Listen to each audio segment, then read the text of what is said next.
like that. Just like that. Oh, I see. Yeah, yes. The when you're going to the saw, yes. Somebody, I know this happened more than once here. Can you see this on the camera?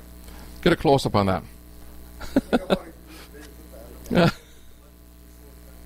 Yes. So we pushed it right up against the blade. I cut over this side. We cut it really good there. So I'm not sure if the blades survived it or not. Aluminum, yeah, it cuts.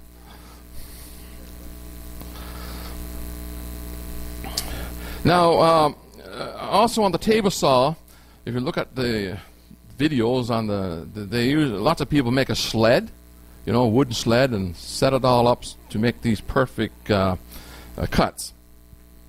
Also, on the table saw, if you're cutting longer pieces, like a piece of board to make a box, to make the miter cut, you'd have to tilt the blade and run it through, so you're making a 45-degree cut that way.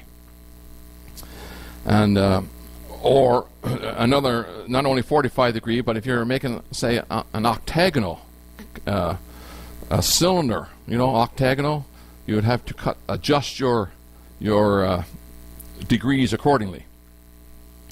Another way would be to use a circular saw. Now, I'm sure lots of people have a circular saw. The one in your hand now you can cut a 45-degree with that as well, but be very careful, and you have a fast-moving blade in your hand, so things can go wrong very quickly.